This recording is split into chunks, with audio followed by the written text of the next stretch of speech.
Mesdames, messieurs, Hackers, hackeuses, pirates et pirates, c'est le FIC, deuxième jour, troisième partie de notre live. Qu'est-ce qu'on fait pour cette dernière heure ensemble? alors on a pas mal de choses à voir ensemble parce que des épreuves sont déjà terminées. Donc on va pouvoir échanger un petit peu avec des équipes pour savoir comment ils ont fait pour résoudre ces épreuves et on aura même droit à des petites démonstrations. Royal. Donc a priori, on commence par nos grands vainqueurs de la finale hardware avec une petite démo en live. Bonjour messieurs, on va récupérer le micro, ainsi que Philippe de Quarks Lab qui nous aidera pour la partie démo. Enchanté, je vous donne ce micro. Petit retour à chaud, comment ça s'est passé? Est-ce que vous êtes content? Et vous avez gagné à 1 minute de la fin du timer, à peu près? Tu veux que j'en parle Alors, on Déjà, est à peu près content de la performance. On aurait pu faire mieux, mais on a eu un petit blanc à la fin pour savoir comment faire le dernier CTF, du coup celui qui valait le plus de points. ok. Bon, voilà. Et on n'a pas trop réussi le airfeed, mais ça, j'avoue, c'est un peu notre faute. On s'est pas trop préparé sur le RFID, quoi. Voilà, c'est notre faute. Mais sinon, oui, content. C'est vrai que chaque technologie nécessite une expertise particulière, donc c'est dur d'avoir tout en un temps clairement limité. Donc l'épreuve a été préparée a priori par l'équipe Quarks Lab. Est-ce que vous pouvez nous dire un petit peu en quoi elle consistait, quelles étaient le genre de technologie, les étapes attendues, et vous aviez 1 heure pour le faire sur scène. Donc avec un peu la pression des caméras, le show. Ouais. Bah du coup, je peux pas tout dévoiler malheureusement, C'est le jeu. mais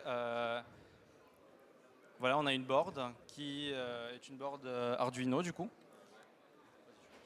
C'était un microcontrôleur, donc c'était un AVR, et l'idée c'était de se brancher sur les différents protocoles, et chaque protocole nous envoyait un message qui correspondait à un flag, et après il était plus ou moins offusqué en fait. Entendu. Ok. Donc là, on a une petite démo a priori qui nous a été proposée. On va pouvoir vous montrer des petits PCB, des petites sondes.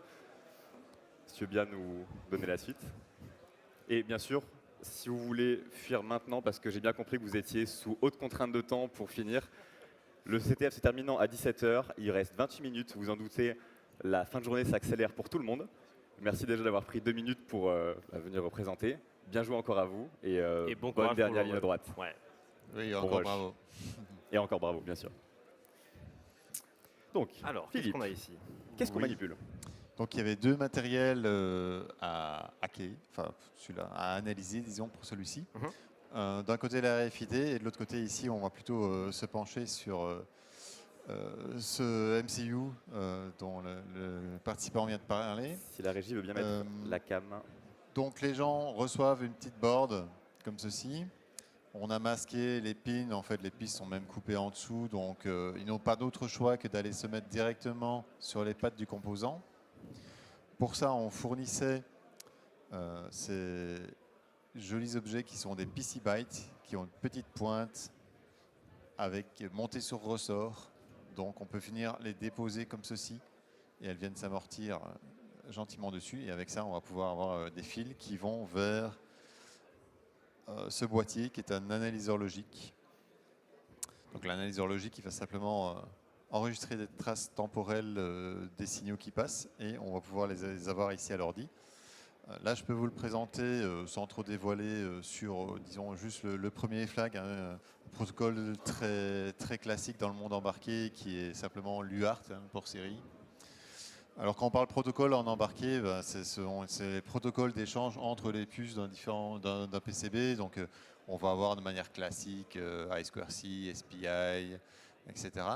Et donc là, ils en avaient, je pense, 6 à trouver. C'est pour ça qu'ils ont plusieurs sondes, parce que selon les protocoles, on peut avoir besoin d'espionner plusieurs lignes de bus à la fois. Ici, on prend l'UART, donc là, on a simplement une ligne qui est le TX. Donc on va aller se placer dessus avec une sonde ici. J'aimerais bien, je ne sais pas si on peut voir à ce point-là la caméra, mais la précision des sondes, la finesse du circuit et quand même l'expertise que ça requiert pour savoir quel type de sonde placer, quel type de protocole analyser et surtout où essayer d'écouter de la donnée. Parce qu'on s'en doute, des petits bouts de métal apparents sur un circuit, il y en a plein. Donc il y a quand même une étude en amont pour savoir qu'est-ce qu'on va essayer de lire et quel type de données, quel type de chiffrement ou d'encodage on peut s'attendre à voir avant de commencer à déchiffrer et décoder la suite. Oui, donc normalement la première étape est de regarder à quel type de circuit on a affaire et d'aller chercher la datasheet sur le net. En l'occurrence, ici, on a Atmega, dont on voit le pinout ici, et on voit que les pattes ont des fonctions primaires attribuées, et là, on vient se placer sur la pin qui s'appelle TX, puisque c'est la sortie de l'UART. Et donc après, on va utiliser un analyseur logique qu'on pourra faire démarrer pour voir s'il y a quelque chose qui se passe. Et là, oui, on voit que sur la première ligne, il y a des choses qui se passent. Et donc, on va pouvoir les zoomer dedans. Et voilà, c'est un peu petit, je ne sais pas ce que ça peut donner à l'écran. Mais on voit donc un signal qui passe de 5 volts à 0 volts successivement. C'est un peu dur à voir en caméra, mais ce qu'on observe, c'est vraiment une variation de on aimait, on n'aimait pas, ou en tout cas de on-off avec des fréquences qui varient. Oui, De voilà. la donnée qui s'échange sur les différents fils. Et une fois qu'on a ce genre de capture, après on va pouvoir ajouter des analyseurs sur les acquisitions. Ici on a mis un analyseur de serial et on va pouvoir voir le décodage qui s'affiche ici. Bon, on voit F, L, A, G, accolade, etc. Donc effectivement il y a un flag qui est en train de circuler sur le port série. Ça, c'est juste un petit exemple, le plus facile. Après, Je présume que c'était la première partie un peu facile du challenge et la suite se corse oui, bon, évidemment. on aborde des protocoles un peu plus compliqués, y compris un protocole un peu maison. On ne va pas trouver le décodeur tout fait, mais par contre, on va le rencontrer même en RFID de manière assez classique. Et donc, il va falloir décoder les choses un peu plus par soi-même. Et du coup, pour la partie préparation de ce genre de challenge, est-ce que c'est des boards qui sont multipurpose que vous avez utilisés et juste reconfigurés pour cet exemple-là? Est-ce qu'il y a des partenaires pour permettre de créer des boards sur mesure pour des challenges un peu plus complexes? Pour celui-ci, on a juste pris une board programmable en Arduino. La seule modification physique, c'est qu'on a été couper un peu les pistes et mettre de la colle sur les pins pour que les gens ne viennent pas simplement avec des connecteurs Dupont directement sur la board, mais qu'on les oblige à passer par les PC bytes, puisque sur une cible réelle, en général, on ne va pas avoir des jolis headers qui vous attendent pour aller se brancher dessus. Il va falloir venir soit se piquer sur les composants, soit aller gratouiller le PCB pour révéler une piste, aller se souder dessus. Bientôt des challenges avec de l'acide à déposer sur les boards, histoire de pouvoir découvrir les composants. Parce que si les gens signent une bonne décharge, ils ont une bonne mutuelle, ça peut se tenter. Ce serait drôle, probablement plus chronophage, probablement plus destructeur pour les circuits, mais ça pourrait être sympa de voir ça un jour en CTF. Après, on a souvent des challenges de micro-soudure, par contre. Sur nos CTF hardware, on a souvent des challenges de micro-soudure, par contre. Donc avec la binocle et travailler au microscope, gratter, faire des micro-soudures, etc. Donc, oui. Pour cette partie de finale, il y avait combien d'équipes sur table? Les 3 finalistes. 3 finalistes, ça se tient. Est-ce que le score était plutôt serré? Est-ce qu'il y a eu un gros gap entre les équipes? Est-ce que ça s'est joué à pas grand-chose? De ce que j'ai entendu sur le scoreboard, on a quand même eu des écarts assez importants, oui. Ok, Donc concrètement, on maîtrise la technologie ou l'apprendre en 1 heure, c'est compliqué. clairement. C'était à peu près ça, je pense. Merci beaucoup pour cette présentation et démonstration. Beau matériel, ça donne envie d'investir pour jouer avec vous. Clairement. Je vous en prie. Merci. Alors, petite curiosité, je pense qu'on a encore des programmes qui s'adaptent un petit peu. Est-ce que les messieurs d'OpenCyber sont encore présents dans la salle? Parce qu'on doit avoir une petite démo de la partie speedrun et hacking de machine. Donc à savoir, on nous a présenté brièvement BattleHack, qui consistait à différents types de profils de hackers qui allaient être analysés, catégorisés, puis une machine devait être hackée de la manière la plus rapide possible, donc 5 au total, avec des technicités un petit peu différentes. On aurait bien aimé, on devait avoir normalement un petit write-up par machine et certaines personnes ont disparu. Donc on va enchaîner avec Sacha, qui est normalement pas très loin. Il est juste là, c'est parfait. Pour une démo de la partie forensique. Pourquoi une démo alors que le CTF n'est pas terminé? Pourquoi une démo alors que le CTF n'est pas terminé? Parce que les challenges de forensic se sont arrêtés hier. Enfin, une première partie des challenges de forensic s'est arrêtée hier et il y a une seconde partie qui est disponible depuis aujourd'hui. Et donc celle-ci court encore, il doit rester à peu près 20 minutes je pense maintenant, avant la fermeture. Il nous reste du temps. De toute façon, les challenges qui vont être présentés ne sont plus validables, donc autant vous en faire profiter et mettre un peu de technique dans ce live généraliste. Sacha, à toi le micro. Et merci d'accepter de nous faire vivre un peu plus de technique. C'est avec plaisir. T'as besoin Je de t'en ton- prie. Allez. Donc, est-ce que tu peux nous redonner un petit peu le contexte, combien de temps ils avaient, combien d'épreuves étaient présentes? Donc, tu nous as dit hier que c'est pour vous un projet de fin d'études qui a été développé sur une année pour faire plein de challenges, mais qui se suivent de manière assez logique et surtout qui représentent le plus proche possible de la réalité de ce qu'on peut avoir dans une compromission. Dis-le tout. Du coup, pour faire un petit résumé, donc la partie forensique, donc comme on l'a dit, on l'a fait sur un an. Sur un an, les étudiants de la majeure SRS de l'EPITA se sont mis en groupe et ont réalisé 18 challenges. Chaque groupe devait effectuer donc 2 challenges et donc des challenges de forensique qui sont des simulations entre guillemets d'attaques de particuliers ou bien d'entreprises. Enfin, il y a toutes sortes de scénarios possibles. Donc là, le challenge que tu vas nous montrer, c'est toi qui l'as réalisé ou c'est l'un de tes collègues? Et j'ai réalisé une des steps de ce challenge. Donc là, je vais vous montrer le challenge panique à pâtissier. Donc, Ok. ou alors panique chez pâtissier. Et, Petit instant. Ah, c'est bon, l'écran Voilà, est c'est arrivé. bon, on a Je voulais l'écran, c'est vérifier qu'il y ait parfait. tout. ah, super. Merci. Donc là, si vous pouvez voir on est sur la plateforme. Donc la plateforme qu'on a dev maison Ouais. et où on avait tous les scénarios que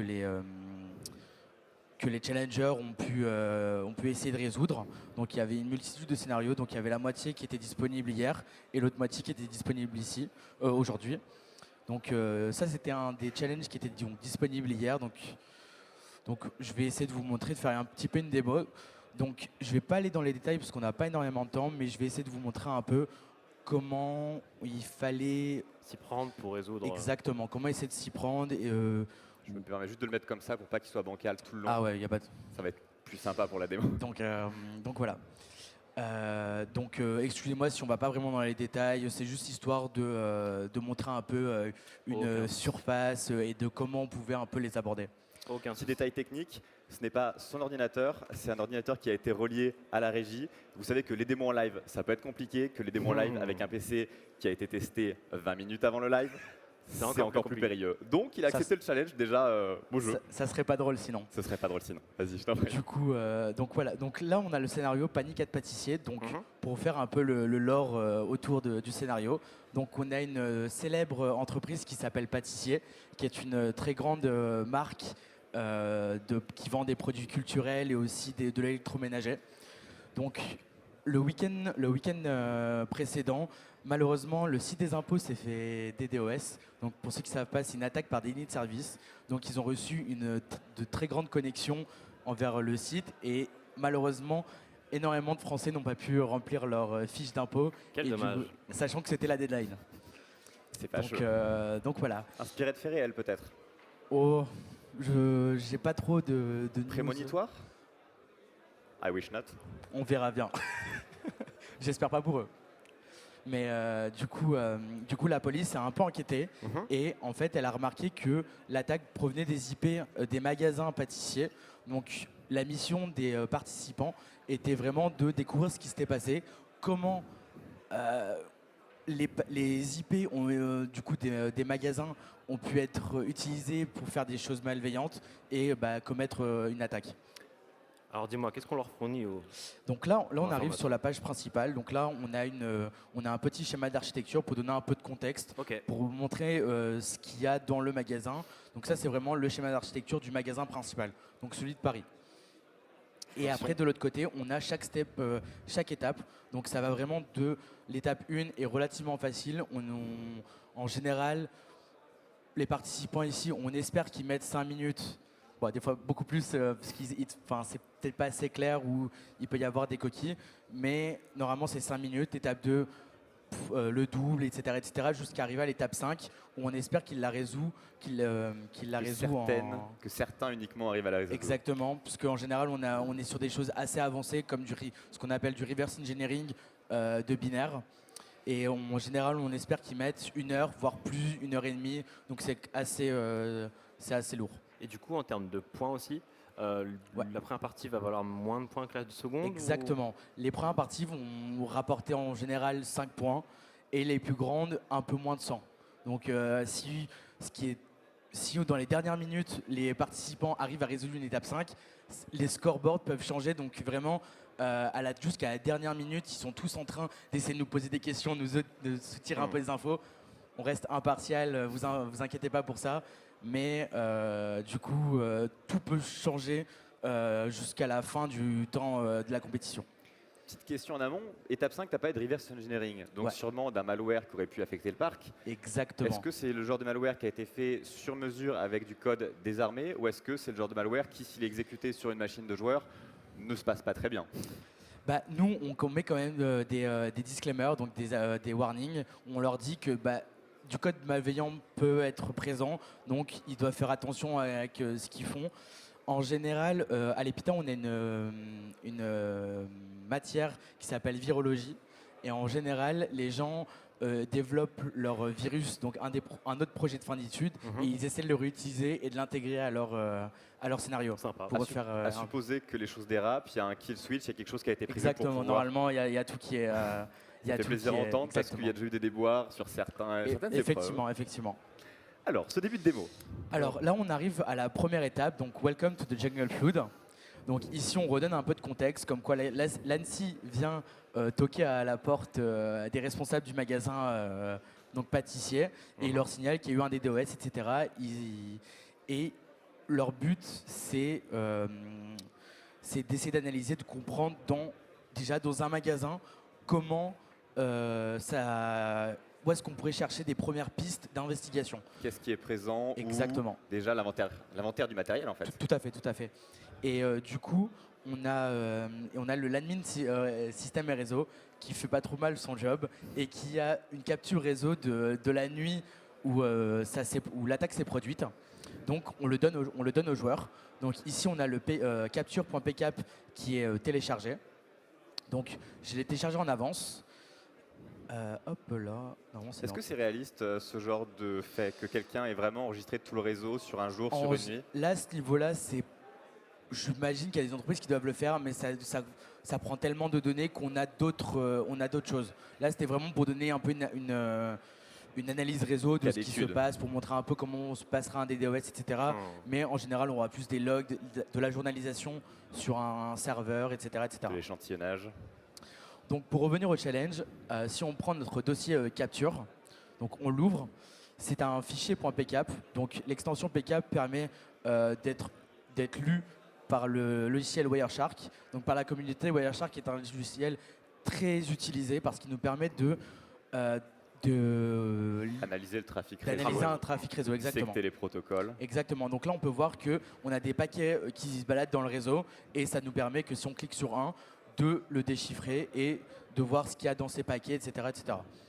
Donc en général, dans le réseau, il y a beaucoup de bruit, puisqu'il y a beaucoup de machines. On ne va pas énumérer tous les protocoles qui existent, mais il y a beaucoup de bruit sur le réseau. Donc c'est pour ça qu'ici, on a beaucoup de flux réseau. Donc là, dès qu'on arrive, donc là, cette première step est assez simple. Donc si on commence à regarder le paquet, on voit qu'il y a beaucoup de trafic qui est en rouge. Et en fait, quand on commence à regarder ce trafic, on voit qu'une adresse IP arrive souvent. Donc, et que beaucoup de machines de l'intérieur du LAN, donc le Local Area Network du magasin, tapent cette IP qui est une IP normalement disponible sur Internet.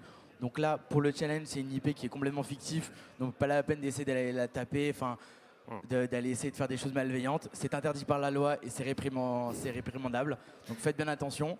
On n'est pas responsable de si vous faites des dingueries chez vous. Donc c'était un peu l'instant disclaimer. Mais du coup, on voit qu'il y a beaucoup de choses qui ont été, beaucoup de Tentatives de connexion, d'attaque, en tout cas beaucoup d'interactions avec une machine en particulier. Tout à fait. Et du coup, on voit que c'est clairement une attaque un DDoS. Donc là, donc une attaque par déni de service. Et du coup, ça peut... Ouais. Donc là, déjà, on peut répondre à la première question. Quelle IP a été ciblée? Tout à fait. Donc là, j'ai peut-être... mettre ça sur un autre bureau, ça va être plus simple. Hop là. T'embêtes pas forcément à valider les différents flags, juste montrer. C'est ça. Donc là, on a la première IP qui est disponible. Là, ici, après, on a juste à comment dire. Ici, dans Wireshark, on peut utiliser des filtres, puisqu'il y a tellement de paquets disponibles qu'on peut essayer de les filtrer et après d'essayer d'avoir une petite analyse. Donc ici, ce qu'on aimerait voir, c'est faire un IP.dst qui permet de récupérer toutes les IP, de cibler une IP de destination, et on va la mettre égale à l'IP qu'on vient de trouver. Donc là, on va filtrer que les paquets qui vont taper cette IP. Et en fait, une fois qu'on va filtrer tout ça, ça va nous permettre de regarder l'heure du début, enfin le début de l'attaque, et du coup de répondre à la Première question. une des premières questions. Donc start time of the attack. Là au niveau, on a une autre question qui est le botnet type. Donc en général, les attaques par des DOS, les attaquants utilisent ce qu'on appelle des botnets, donc des armées de machines compromises. Et du coup, c'est ce qu'on appelle un botnet. Et en fait, il y a une tonne de botnets disponibles. Et lorsqu'on analyse ce PCAP, on peut vite voir que ce qui est bizarre, c'est que les machines à l'intérieur du LAN, c'est ça, du magasin, communiquent entre elles. Mais sur des protocoles qui sont normalement, elles n'ont pas à communiquer, surtout si c'est des objets connectés, ils n'ont pas à communiquer avec. Ce protocole, c'était HTTP. Donc vraiment, quand les challengers l'ont vu, ils peuvent prétendre que le botnet est un type peer-to-peer, donc de pair à pair, et c'est qu'avant d'attaquer le site des impôts, ces machines communiquaient entre elles, et que du coup, ça nous permet de définir que c'était un botnet de peer-to-peer. Donc là, on commence à avoir déjà un petit peu de réflexion sur l'intelligence de ces différents devices, et surtout, pourquoi est-ce que mon grille-pain essaye de parler à ma télécommande? C'est pas normal. Surtout en HTTP, qui est un protocole web, on peut faire passer de la donnée, etc. Normalement, ça n'arrive jamais. Donc là, à ce niveau-là, il pouvait vite le voir. Après, le but, c'était aussi, on donnait un schéma réseau, donc avec les rayons du magasin. Par exemple, on avait le rayon des frigos connectés, le frino des blenders, le rayon des téléphones, etc., des smart TV. Et du coup, le but, c'était d'extraire toutes les adresses IP qui allaient taper, qui allaient faire l'attaque, et essayer de définir dans quel sous-réseau elles étaient. Donc, quel est le facteur commun de toutes ces machines qui ont été compromises? Donc, il fallait faire de la corrélation de données, et là, on pouvait définir quelles étaient les attaques, de quelle machine provenaient les attaques. Et alors, c'était quoi? Alors là, ici, de mémoire, on avait les frigos connectés, les smart TV, les smart mirrors et les balances connectées. Si je ne dis pas de d'ânerie, normalement, vous pourrez retrouver dès ce week-end ce qu'on appelle les write-up, donc ce qu'on est en train de faire en live, mais bien plus expliqué, bien plus fourni, et avec vraiment des détails, des commandes directement qu'ils auraient pu faire pour résoudre les problèmes. Top. J'ai une petite question qui a l'air très intéressante. Si tu descends un petit peu, on peut voir une côte. Un peu plus. Remonte un petit peu. Hop là. Juste ici. Une côte. C'est le nombre de points que donne le challenge? C'est ça. Par exemple, là ici, c'est 3,5 points parce que initialement c'était 5 points. Mais c'est dégressif avec le dégressif, exactement. C'est dégressif. Du coup, il y a un peu de une stratégie où tout à fait. Il y a tout à fait. Surtout, le premier ce qui est le plus intéressant, c'est ce qu'on a un bonus de first blood, donc premier sang. Et par exemple, dès qu'une team flag réussit un challenge en premier, ils ont un pourcentage de bonus de points pour les récompenser d'avoir résolu le problème le plus rapidement. Donc dès qu'on fait des first blood sur des étapes 5, etc., on fait la blinde de points et c'est hyper intéressant d'essayer de les résoudre. Ouais, donc il y a un petit côté stratégique. C'est ça. Tout à l'heure, ils venaient nous voir, ils étaient bloqués, ils étaient oh, j'ai le first blood encore, il faut que je le finisse vite, etc. C'est pour ça qu'ils étaient tous bien stressés et voilà. C'est pas de garder un peu la pression constante sur tout le long du CTF. Tout à fait. On adore en tant que joueur. Ce serait pas drôle sinon. Du coup, pour la suite, donc une fois qu'on a résolu tout ça, on avance dans le scénario et dans le challenge. On passe à l'étape numéro 2. Donc l'étape numéro 2 est déjà un peu plus compliquée. On peut voir qu'elle rapporte déjà le double de points. Ouais. Et donc là, on arrive et c'est le parfait qui prend feu. Donc là, au niveau de l'histoire, donc on avance dans l'histoire. Donc là, ils savent que l'attaquant a pris possession des machines au sein du LAN, de pâtissier. Pardon. Exactement. Et du coup, ils essayent de remonter ce qu'on appelle la kill chain. La kill chain en cybersécurité, c'est le déroulement d'une attaque. Donc en général, les attaquants vont compromettre un premier ordinateur, puis faire ce qu'on appelle de la latéralisation. Ça veut dire se latéraliser, tout simplement. Donc de passer d'ordinateur en ordinateur pour essayer de compromettre le plus de choses et avoir le plus de données, enfin être le plus persistant dans un SI. Donc Petit là, instant. Pour ceux qui nous suivent, toujours dans la salle, 5 minutes avant la fin du CTF, c'est le temps de rush, de submit les derniers flags. Petite info supplémentaire, je crois que pour l'OSINT, il y a 30 minutes en plus, donc ce qui Eh finira ben, à un changement de programme. 17h30. Une fois n'est pas coutume. Une fois n'est pas coutume. du coup, où est-ce qu'on en était? On en était, oui. Donc la kill chain, donc la latéralisation. Donc là, on demande aux joueurs d'investiguer comment l'attaquant aurait pu se latéraliser, puisque initialement les machines sont dans ce qu'on appelle des VLAN, donc elles sont censées être isolées, ne pas pouvoir Acronyme Virtual Local Area Area Network, Network, donc exactement. clairement cloisonné, même chez soi, au sein de sa propre petite maison ou entreprise, On faire peut en le faire. sorte que tout le monde ne puisse pas parler à tout le monde et donc limiter en cas de compromission d'une machine. Tout à fait. Tout à fait. Donc là, on demande et l'équipe d'investigation, pardonnez-moi, se penche vite sur le pfSense. Le pfSense, c'est une marque de routeur, techniquement. Et le routeur permet de faire passerelle entre les différents VLAN. Et du coup, ils donnent les logs, donc la journalisation du pfSense aux policiers pour qu'ils puissent l'analyser. Donc ici, on se retrouve alors Et un deuxième fichier de log, un deuxième fichier de log. qui ce coup-ci a priori n'est pas du PCAP.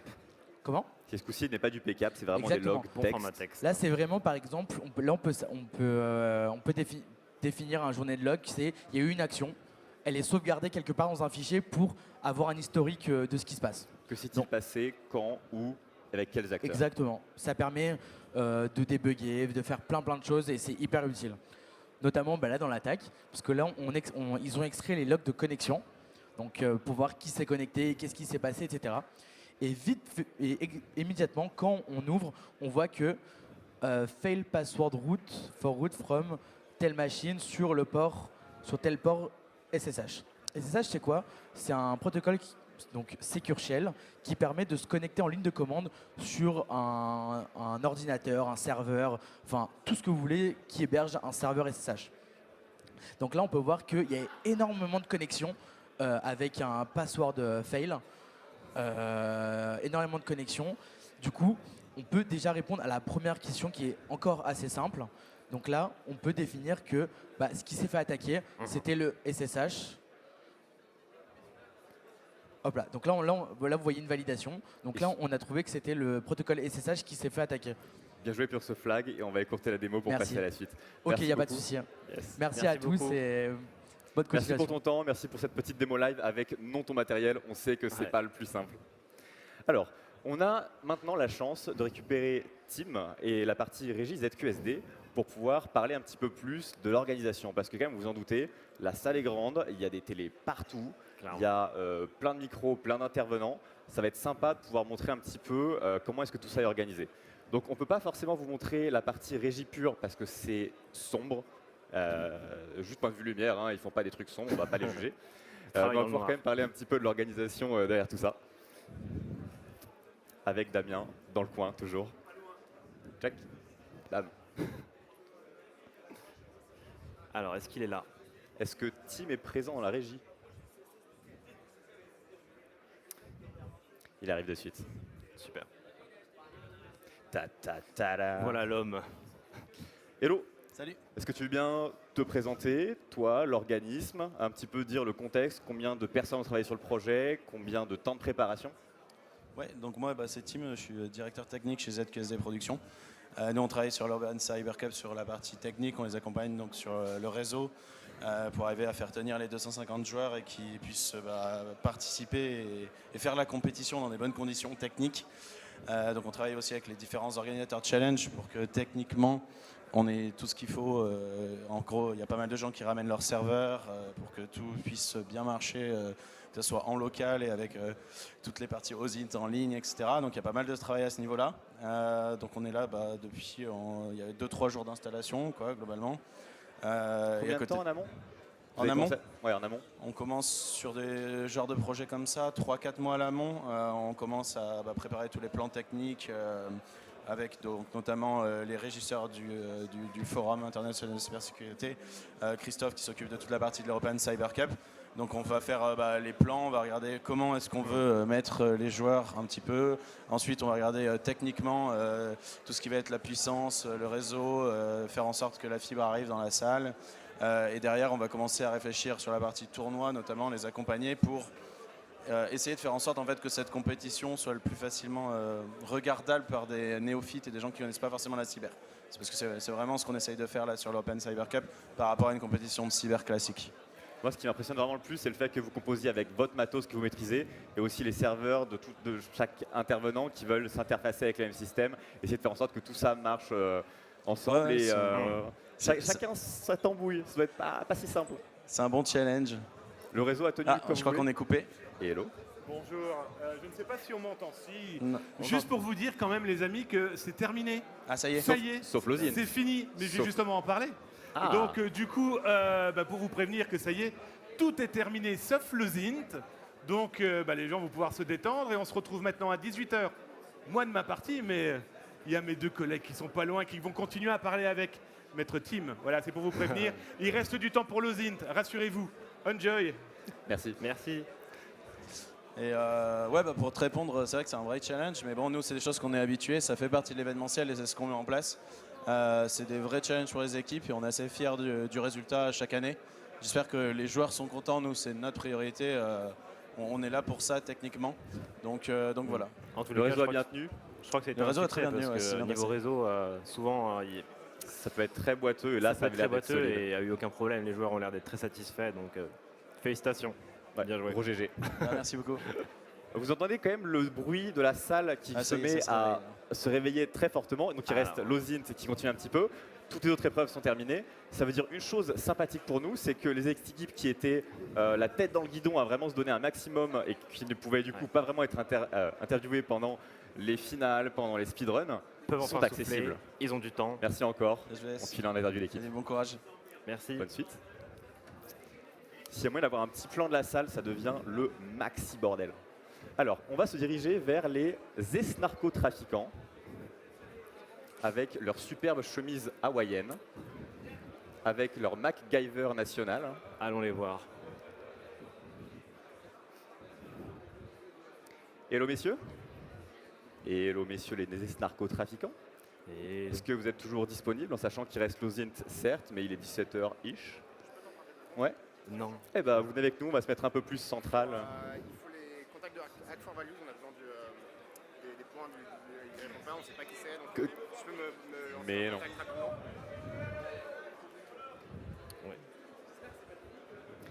C'est extrêmement technique. Je pense que tu as raison de stresser parce que ça peut que mal se passer.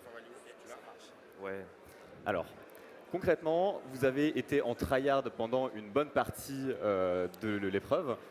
Déjà, qui vous êtes en tant qu'individu, qui vous êtes en tant qu'école et pourquoi ces belles chemises hawaïennes? Alors les chemises hawaïennes du coup c'est parce que on est quand même les narcotrafiquants donc fallait qu'on représente un peu Trop plus là. quand même ce qu'on est. Après du coup pour répondre à la première question, on est des tryharders, ça c'est sûr. On fait pas mal de compétitions, des CTF un peu tout le temps. On aime bien aussi avoir beaucoup de projets perso donc en fait on est tout le temps les mains dans la sécurité donc là-dessus c'est un peu notre entraînement quoi. Et en fait, notre école pousse pour ça justement, donc qu'on soit un peu libre de faire de l'innovation, de la sécurité de notre côté, quoi. Ok. Donc là où certaines équipes sont venues pour s'amuser, découvrir le CTF, vous êtes venus déjà potes, déjà passionnés Ouais. et pour vraiment casser du challenge. Ouais, carrément, et aussi pour passer un bon moment ensemble, parce que c'est mine Toujours. de rien un bon moment, on rigole avec les gens, on connaît aussi les autres équipes, on n'est pas du tout fermé à la discussion, donc rencontrer de nouvelles personnes, c'est aussi l'objectif, de parler avec les gens un petit peu, de se faire un petit réseau, c'est cool. Et donc là, à chaud, sur cette fin de CTF, est-ce qu'il y a des challenges que vous étiez proche de résoudre? Est-ce qu'il y en a vraiment où vous vous êtes dit, il nous aurait fallu 2 jours de plus? C'est non envisageable? Alors il y en a un, ouais, sur le CTF, un gros reverse, qu'on était, je pense, proche de flag. Je crois qu'il n'y a pas de flag dessus. Et on aurait aimé l'avoir parce qu'on a bien tryhard, mais bon, c'est la vie. C'est la vie. On regardera la solve et on s'améliorera pour la prochaine, quoi. Ok, royal. Et donc du coup, quelques petits mots en plus sur l'école, sur l'équipe, depuis combien de temps elle existe, comment elle s'est formée? Alors l'école, du coup, elle existe depuis 4 ans. Il n'y a qu'une seule promo qui est sortie ingénieur pour l'instant. On est la deuxième qui sortiront ingénieur cette année. Et donc, ouais, nous, on a beaucoup de temps où on peut regarder nous-mêmes certaines choses. Donc en fait, ça dépend un peu de ce que tout le monde aime, mais on a le temps de regarder un petit peu beaucoup de sécu, beaucoup de CTF aussi. On a le temps de faire des CTF. On a Donc beaucoup vraiment, d'équipes. l'école encourage un maximum, certes le fait de travailler en école, mais aussi la partie extrascolaire avec C'est ça. du CTF, de la technique, Ouais. de l'entraide. Ouais, tout à fait. En fait, le travail à l'école, c'est une chose, mais le travail personnel aussi, c'est super important. Et en fait, je pense que c'est ça surtout qui aide à monter en compétence. En fait, hein. Ça se termine jamais, hein. Donc toujours à faire de la sécu, même chez nous. Parfait. J'espère que vous avez de beaux projets. Je dis j'espère, mais j'ai pas trop de doutes vu la superbe équipe qu'il y a là-bas, avec quelques noms déjà connus et appréciés du milieu. Il y a vraiment tout qui bouge dans la salle. Merci beaucoup. Tu veux dire un dernier petit mot, quelque chose? Non, merci à toi et à bientôt, j'espère. Merci beaucoup. Salut. Salut. Alors, on va enchaîner. J'ai mon co-caster qui a l'air de prévoir la suite, je sais pas trop, sûrement des nouveaux changements de plan. Et j'ai un téléphone qui a disparu. Donc plus de planning. Très cher Yann Zax. 37. La prochaine équipe à interviewer? Ok, alors on va continuer ailleurs. On va enchaîner avec GCC, s'ils sont dispo. Hello messieurs. Est-ce que vous êtes deux à être dispo pour la suite? Je vous attends sur scène. Il y a un micro, mais on se le passe. À moins que vous vouliez vous couper la parole, en ce cas on peut en trouver un deuxième.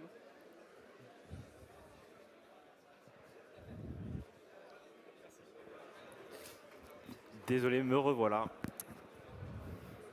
Et mon téléphone est revenu aussi. Parce Incroyable. que c'était la fin du bug bounty. Et comme je m'occupe de traiter les rapports, il y a des petits filous qui nous ont envoyé des rapports 3 minutes avant la fermeture. Ah oui. Ah oui. Et oui, en même temps on a dit il reste 5 minutes, les rapports vite, Et il oui. faut envoyer. Donc Du coup, voilà, il va falloir regarder ça. normal, les priorités. Les priorités, les points, le classement. Tout à fait. C'est pas vous qui avez envoyé un rapport à 3 minutes pendant qu'il était là? 3 minutes avant la fin quand même. Ok. Donc déjà, merci de prendre un peu de temps avec nous. Est-ce que vous pouvez nous en dire plus, comme les autres équipes, sur qui vous êtes en tant que personne, qui vous êtes en tant qu'équipe, et est-ce que vous êtes amusé?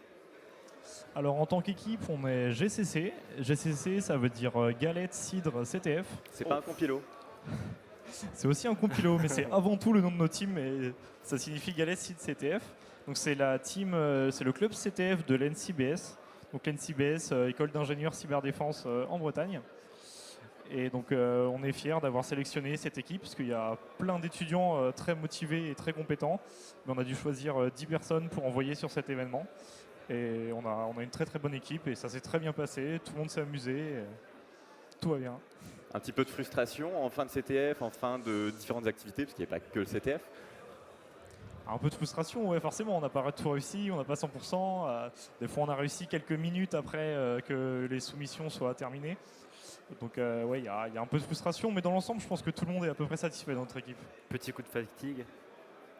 Un peu de fatigue là à la fin du CTF. Ouais, de la fatigue, je sais pas. T'es fatigué, toi, Boris? Ouais, c'était 2 jours très fatigants, mais on a tenu avec la Red Bull. Il y a des questions qu'on a assez peu posées. Vous faites partie des équipes qui se sont acharnées pendant la nuit ou la soirée à continuer à essayer de creuser certains challenges et prendre de l'avance sur le lendemain, ou une fois les 19 heures passées, c'était open bar, repos, social? Bon, on a commencé par manger, puis après on a fait quelques challenges, mais c'est vrai que c'était un petit peu compliqué. On avait quand même réussi à télécharger 2-3 reverse, mais quand on est arrivé le lendemain, les binaires avaient changé, donc on a dû refaire le script, mais c'était pas très... Ça allait. Ok, donc il y a eu un juste entre deux avec un peu de repos, mais quand même, essayer de faire un peu plus. Ok. Puis on avait commis l'erreur de ne pas dump tous les challenges, donc on n'a pas pu faire grand chose finalement hier soir. C'est plus fair play aussi. on a été obligé de se reposer. Ah, c'est pas grave, ça permet de se rappeler un petit peu pour les prochains, qu'est-ce qu'on essaye d'anticiper. Eh ben, merci. Ouais. Du coup, je voulais savoir, votre équipe, elle va continuer plus tard? C'était une équipe qui s'est formée juste pour l'événement ou vous avez l'occasion de faire d'autres événements par la Alors suite? dans l'équipe, il y a quelques personnes qui sont en dernière année de l'école d'ingénieur, donc Ouais. eux, ils vont forcément quitter l'équipe. Mais la majorité, on est en première ou en deuxième année dans l'école d'ingé, donc il y a des chances que ce soit nous, peut-être l'année prochaine, qui allons venir ici. Eh ben, à l'année prochaine alors. Petite question, un peu un hint même. À l'ENSIP, il y a quand même pas mal d'événements et d'autres conférences de sécurité qui ont lieu et je sais que vous êtes des fois actifs dans la partie organisation. Ouais. Un petit teaser sur la suite en termes d'événements?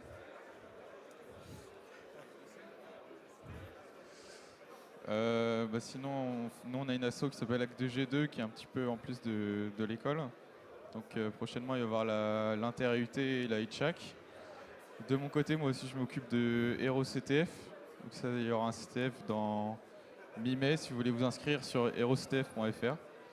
Et sinon, GCC qui fait des sessions pour la NCBS toutes les semaines. Petit moment nostalgie pour moi parce que AC2G2 c'était la toute première conférence que j'ai fait en tant que speaker. Vous êtes là. Merci. Merci pour votre temps et profitez bien et bonne chance si vous vous encore acharnez sur bravo. l'OSINT. Et encore bravo.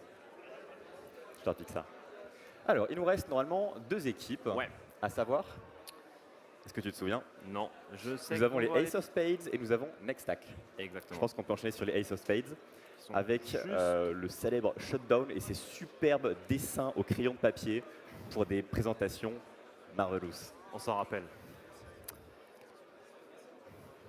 Shutdown, Volker et Blaze, est-ce que vous êtes dispo? Alors le moment est mal choisi. Le moment est tout le temps mal choisi avec Ah. Parce qu'il Est-ce reste, que- c'est un rush. Mais vas-y, je vais commencer. vous. Il reste que l'OSINT. Il reste que le Zint. Et forcément, c'est vos 2 meilleurs OSINT qui étaient prévus pour l'interview. Alors, il y en a un, c'est un des meilleurs Zint. En effet, Volker, excellent. Ça change pas grand chose, la plateforme est down. Ah. On essaie d'emmagasiner un max d'infos jusqu'à ce qu'elle revienne. Oui, autant pour moi. Avec le micro, excusez-moi. ce sera mieux. Tout à fait. Salut Du tout le coup, monde. vas-y, viens un petit peu avec nous, on va faire vite, il n'y a pas de souci, mais au moins essayer de faire. Bon, ce qu'il nous disait, c'est ce qu'on que les 2 meilleurs membres en OSINT sont focus du coup, vu qu'il y a 30 minutes de plus sur l'OSINT, et donc ils vont pas pouvoir le rejoindre. on va pas les tout de suite. déranger. Ouais, c'est ça, on va les laisser tryhard. Il reste, Enfin non, on a 9 meilleurs membres de l'Ozint. Ils sont tous excellents. Vous êtes tous experts en expertise, donc un peu tous les domaines en fait. Ouais, on est des experts en tout ce qui est expertise, je le dirais pas mieux que toi, ouais. Très bien. Du coup, si on peut juste faire un petit plan sur eux quand même, ce serait chouette. Parce que, pour info, on a Volker, casquette Hack the Box, qui est en effet très chaud en OSINT, et Blaze, qu'on a déjà interviewé avec le Bob, qui lui a remonté des critiques en Bug Bounty. Donc, interview écourtée. Une fois de plus, les imprévus, on fait avec. Du coup, il y aurait bien. Si on est en train d'assurer la première place de l'Ozint, du Bug Bounty, c'est bien grâce à Monsieur le Bob. C'est C'est vrai. Bug Bounty, il y a un gap. Tu peux nous parler un petit peu du gap? Alors, il y a 3 équipes qui se sont hissées sur le podium. Donc, il y a un gap assez important pour Capgemini, du coup, avec, je crois, à peu près, je pense, une cinquantaine de points d'avance. J'avais vu 32 points. Ah oui, Ils mais en ça, sont à c'était- beaucoup plus. Ah, bah, il y a une Je crois qu'il y a eu une nouvelle critique Il y a eu depuis. une nouvelle critique validée depuis. Ok. Donc, ok. beaucoup d'avance. Et la deuxième équipe est à indétrônable. Deuxième équipe est à 2 points. Ok, donc on a donc un solide 52 versus 2. Comme Exactement. quoi il en suffit de peu quand même pour réussir à monter dans le classement. Clairement. Tout à fait. Je pense qu'il y avait des points à prendre.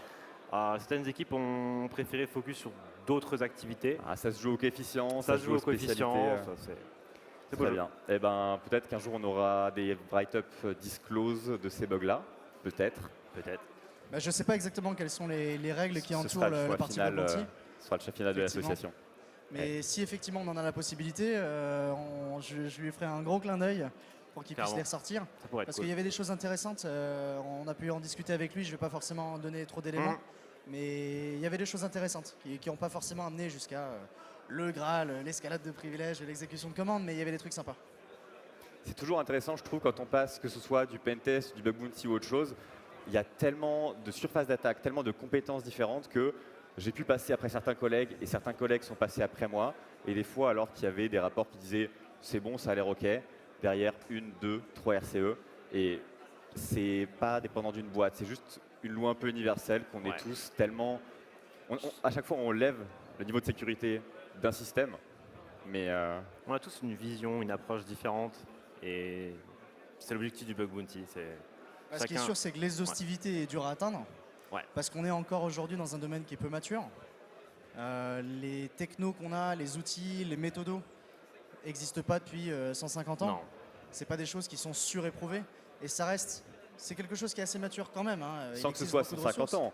Les premiers buffer overflow, on est sur du 70 et quelques. Oui, mais le Web Peut-être 2 est 80. pas, le Web 2 est pas là depuis les années 50 non plus. Et tout ce qui va être bug bounty sur principalement ce genre de techno, Non, et bien principalement Android aussi, par exemple, pour les applis Bien mobiles, sûr. Android iOS, c'est des choses qui n'existent pas depuis plus de 30 ans. Donc tout ce qui est techno, outils, méthodos, d'attaque autour de ça, ça existe, c'est documenté, mais ça reste quand même assez propre à chacun. Et je l'ai vu, on a fait quelques épreuves un peu avec Blaze sur du web, et il a une méthode qui est bien à lui, il a une façon de réfléchir qui est bien à lui, et ça c'est difficilement réplicable. Et on a beau essayer de rendre le truc très procédural, il y a toute une part de créativité, et nos connexions neuronales, il y a une infinité de connexions possibles, et c'est ça la créativité. Et on le voit bien sur la partie bug bounty, c'est un très bon exemple. La créativité joue un rôle. Alors certes, il y a une méthode qui est appliquée, et c'est typiquement ce qu'on va réaliser en pentest, ce qu'on va réaliser en bug bounty aussi pour certains, mais il y a aussi une part de créativité, le fait de réussir à pas lâcher dans un certain contexte, et de se dire, peut-être que le truc sur lequel on est en train de mettre le doigt, si ça se trouve, ça peut avoir un impact. Et ça, on n'a pas tous cette même capacité. Donc, De toute façon, s'il y avait une méthodologie applicable, elle aurait été automatisée, elle ne servirait plus à rien et plus personne ne serait pirate. Donc ça explique un peu la côté extrêmement malléable. mais le jour où on arrive à automatiser la créativité, on m'appelle. Ouais. Parce qu'il y a plein de choses techniques qu'on arrive à automatiser, on le voit aujourd'hui avec l'avènement de l'IA. L'IA n'est pas créative. On a réussi à automatiser la destruction de la créativité. Pardon ? On a réussi à automatiser un peu la destruction de la créativité. Ah oui, ça c'est vrai, oui. Ask ChatGPT. Absolument. Merci pour ton temps, on te laisse, il te reste quelques minutes pour aller aider l'équipe. Un dernier petit mot, vous êtes en équipe pro, il y a pas mal d'équipes étudiantes, est-ce que vous sentez un gap, est-ce que vous êtes content de croiser le fer avec ces étudiants?